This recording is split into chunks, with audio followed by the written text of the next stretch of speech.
I'm your co-host, Kenny Bhullar. I'ma clap the trappers, cause y'all in the for them actors. Welcome on the Second Floor Podcast. I've been rolling around with all my goons and all my savages. I just want the We would have dreamt of something like this, and here it is. It's Ray Ray with the heaters, got the track sounding immaculate. Looking kinda dapper, but it be chillin', this don't matter about my business, so I spit. What's going on, everybody? It is your notable host, Kenny Bhullar, on the Second Floor Podcast with my boy, Qashus. Oh, man.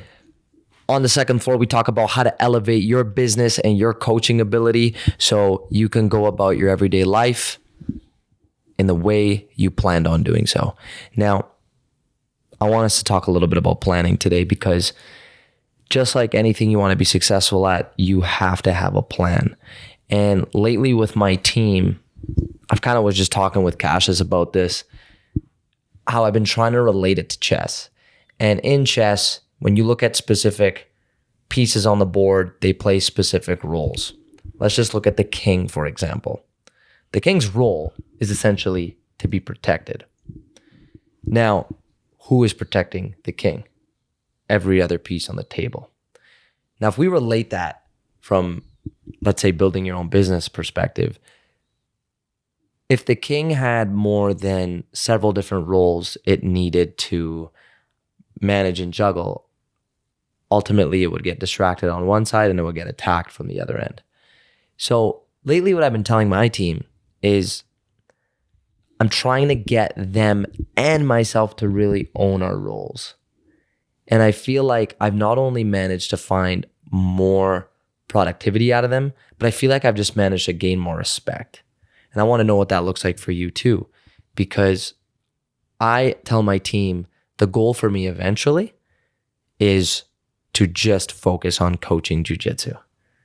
You know, in running a gym, in managing staff needs, in needing to make sure the revenue's going up, and ensuring members are staying and are enjoying, I need to make sure that I'm working towards just doing one thing, which is showing up for my existing students, you know, showcasing a really engaging, high quality class. Well, now I can't just do that if I have to have 9 other roles. So when I think about the 9 other things that need to be done, I've taken, 8 other teammates, other people we have on our team, and I'm trying to get them to specialize in that one thing they do. And I want to know what your strategy would be on your side and how you did it. Because for you, I see that you've done that with Filmz to a point where you always said, I'm okay with leading and directing where Filmz goes. And that's me not holding the camera anymore. You know, you reach that point where you accepted that. I'm in that phase right now where I'm slowly trying to transition and get out of having to sell a membership. I'm only going to do that if one of my members calls in sick, or one of my teammates rather. Right. So what do you think for our audience hearing this? What are some questions you feel like you had to ask yourself and things you had to do to eventually make sure that you're only really focused on having one role, even though you're the owner? Yes, good question. Well, on my end, the whole goal of a business is for me anyway, is to grow. And I know with other businesses, business owners, every business wants to grow in some way, shape, or form. And if I continuously wanted to just be a cameraman / videographer / filmmaker, there's only so many hours in the day where I can work on other things business development wise. And so I knew that in order to scale, in order to make more revenue, build my own income even more so, at the end of the day, you got to ask, what's your priority? If your priority is a good balance of both, you could do it, right? I could easily take on projects and still film and still be on set, which sometimes I am on set, but I'm not filming. Or is the goal revenue and building the business and growing? And so nobody else is going to do that but myself. And so in order for me to get to a point of scale and growth, I have to give up the thing that I started with. And that is, filming and editing, because there are guys that are better than me. There are individuals who are better than me, and I want them on my team, in which I have, been lucky to find the players and teammates that I have right now who are exceptional at what they do, and they are incredible at what they do. And so if I can be the one to move the ship forward, doing business development, marketing, sales, whatever I need to do in order to get the clients and the projects that we need, then everybody starts to win, and the business starts growing. Everybody's fulfilled. If my filmmakers are getting filmmaking work and the photographers are getting photography work, and I'm the one leading that and finding those clients, then everybody wins. If I stop all of a sudden tomorrow and I just say, you know what, I want to pick up the camera too, and I want to go out and do creative work, and definitely that part is fulfilling. And I'm sure for you, on the flip side, being in the class with the students and seeing them grow and seeing your classes grow and being on the mats, like, of course, that's the passion. That's the thing that we started with. But from a business standpoint, nobody else is going to run your business, and nobody else is going to go after growth or strategy or whatever the case may be. So I've learned to love the business side. I've learned to love figuring out sales strategies and marketing strategies. And I get fulfillment when we get a big project. I get a fulfillment when a client sends us a review. I get a fulfillment when we get those leads coming in the door. You know what I mean? So I found fulfillment in other ways. And I think that, again, everybody's different. Every business owner is different. And it depends on how big or small you want to stay at, right? For me, I want to continue to get bigger and bigger projects, and I want to do, bigger commercials and bigger social media brand campaigns and all that. And I know the guys are hungry to do that as well. And so you just have to decide what that looks like for you. And I think that there is no right or wrong. It's just a matter of how fast do you want to grow? Like, does Brave want 10 locations in 5 years or 2 years or 3 years? Or do you want one headquarters that is popping and you can refine it and be in hands deep within every program and have your pulse on everything?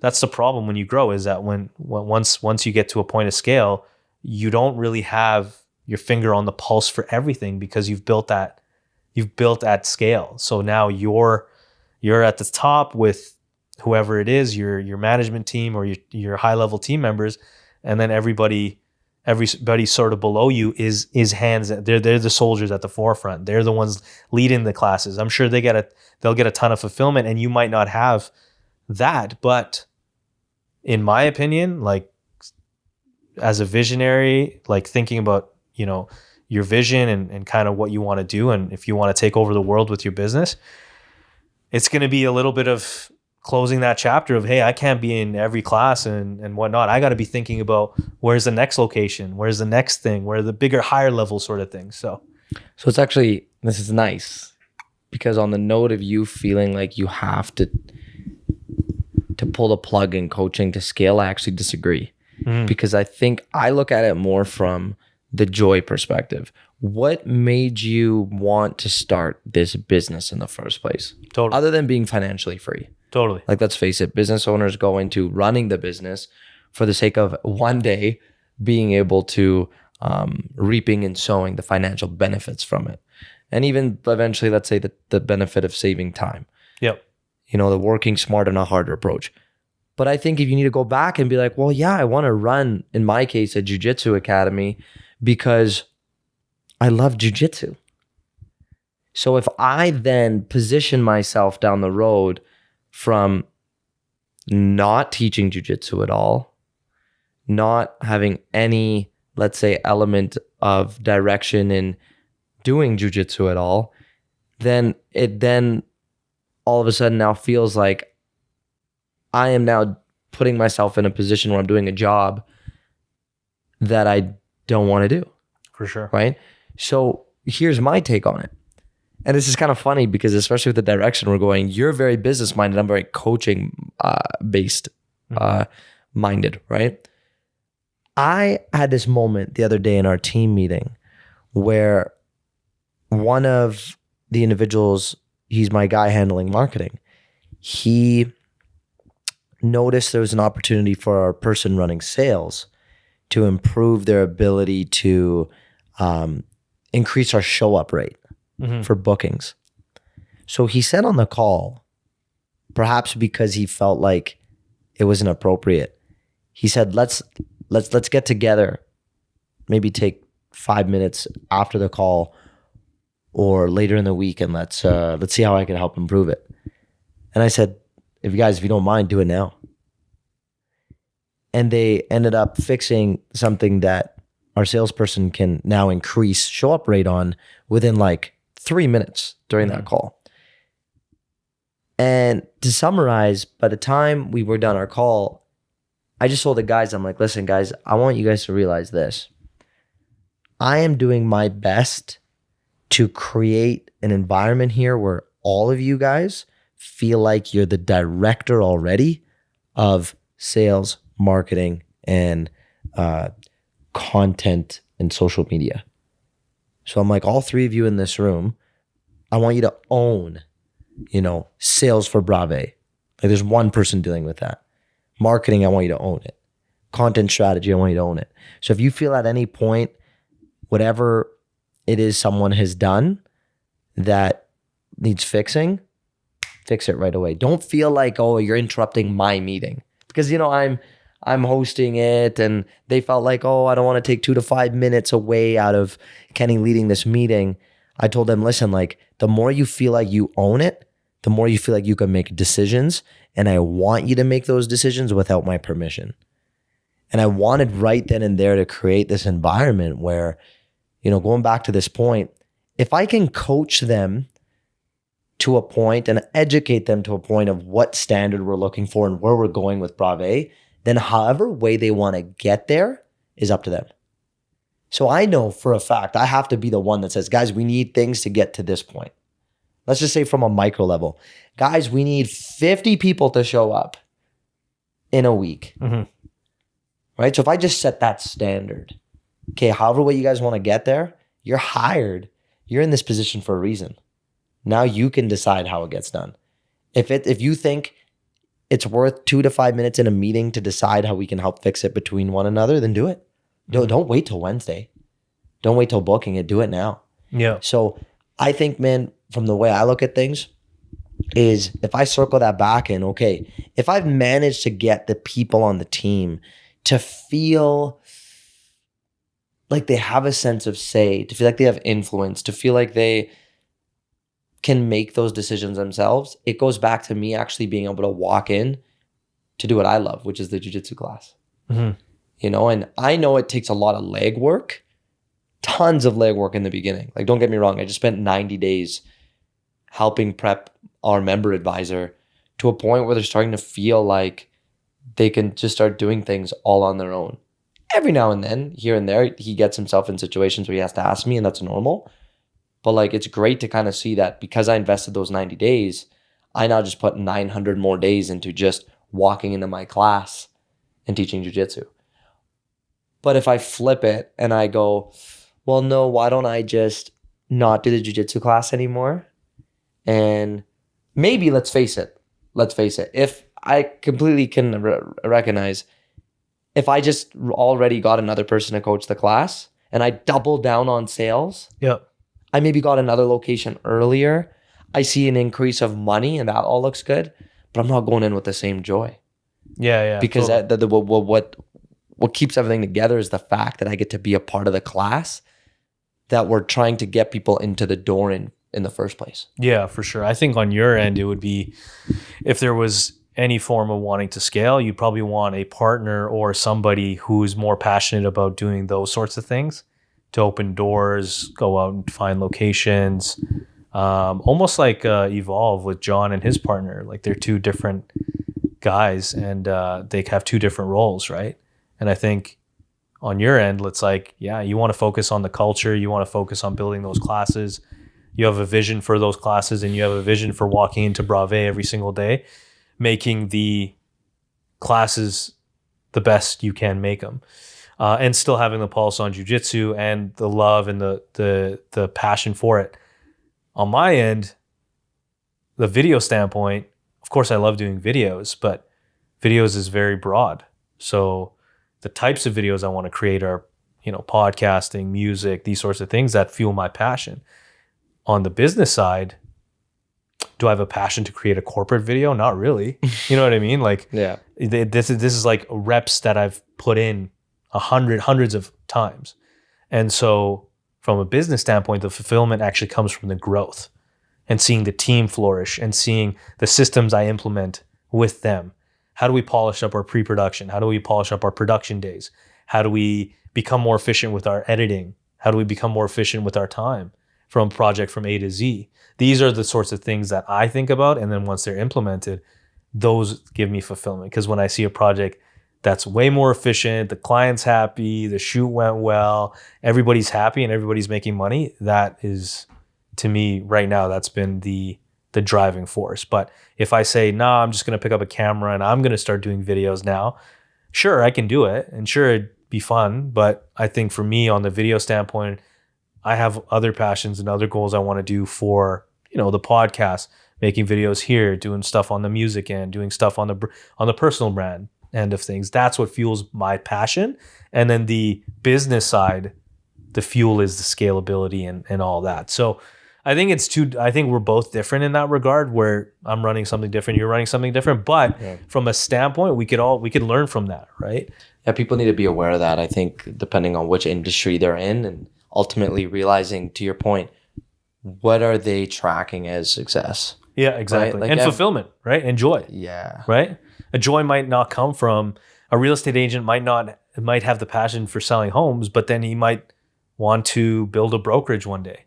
Well, then he needs to have other agents under him and build the systems and get, all that. So yes, you might have passion selling homes, but you might want to be in a different position 5 years from now. And that might come to the sacrifice of, okay, I can't be selling homes now. I need to find other team members who are able to sell homes so that I can focus on the brand or focus on getting, other things done. Yeah, it really comes down to I think the questions people need to really ask themselves at whatever phase they're in the business is okay, yeah, I like this industry. I'm passionate about homes. I'm passionate about martial arts. I'm passionate about film. Those are things I'll give you an example of what people can think of. But it's okay, well, down to the day-to-day, what do I like doing? Mm-hmm. Right? For me, I just recognize I really like teaching. Yeah, totally. I love coaching. I love taking someone like my member advisor who used to have no experience with sales. And now literally the other day, he just sold someone a 1-year package for $2,600. And he's like, how did I just do that? Yeah. It's man, everything we taught you, you have it in you. And for someone like that to be man, this is exciting. I see why people find joy in this. And it's outside of the commission and outside of how much money, you're confident in having someone give you. It's also wow, being capable of teaching someone to deliver that to another person for them to say yes to you. Yeah. And then you got to find joy in that. Totally. So because I enjoy coaching so much, I start paying attention to, okay, well, what am I doing in my day? Am I spending time coaching my, let's say, team members and those that are learning jiu-jitsu, and team members being staff? It's can I coach these individuals to then go from I knew zero to actually now knowing something where I can now teach another person? And that's what I always think. I always think as we grow, have I taught this person enough that they could teach it to another person? Yeah. And it's been cool to see that growth, right? Totally. I think on the flip side of this conversation, to finish it off, is not making people feel used. And I think that's what I really wanted to get out of this too, is I think it's really important to not give false promises. I think it's important to be very transparent and honest to your team. Because I've experienced that too, man, where you kind of just get someone's tail wagging and you get them really excited, but you're just kind of just saying that. Maybe you mean it, but then things don't go as planned. I think it's always important to go back and tell your team that. You could sometimes get really excited telling your team plans too early or giving them a false promise and then not delivering on it and then leaving them wondering. You know, so I think it's very important that people are just transparent. And like, if you tell your team something, you deliver on it. Totally. You Totally. know? I think your word is your bond at the end of the day, right? And I live by that for sure. I think it's easier to do with a smaller team. It's harder to do on that scale. Like, if you have a big team, if you're a Good Life, for example, you know, like, of course it comes from the top down, and obviously what you build and what you try to preach, but harder to do on a larger scale. But I would say yes, to try to be as like transparent, communicate, and that at scale, you would hope that would kind of relay from the top down, from the CEO, founder, all the way down. You'd hope so. But, you know, at the end of the day, you can't, as a business owner who, again, if you have multiple locations, if you're running a team of, I don't know, 100 plus people, more than that, it's harder to control all those aspects. But for you to be as a leader, I think it's 100%, you got to be transparent, especially with your leaders and your management, in order to get them to feel more ingrained with the brand and ingrained in what you're trying to go for. At the end of the day, I think a lot of corporations, just to kind of end it off too, is like, a lot of corporations will just want yes people. You know, they want yes people. They just want people to just say, okay, sounds good. Unless they're hiring somebody outside who is a consultant that they want to hear what they have to say. You know what I mean? So that's for a different topic. And I think I just brought that up because it was kind of on top of mind. But yeah, I think transparency is huge, man. Big time, man. I love it. We wanted to just, you know, share some key tips and life points there on how, you know, we're navigating currently the concept of building a team. And this has been kind of like a hot topic for us lately, but I think we really like bringing it up because that's things I'm just noticing both you and I are currently in, is we're in the phase of not only doing our best to retain our team and keeping them happy, but growing it at the same time. So Totally.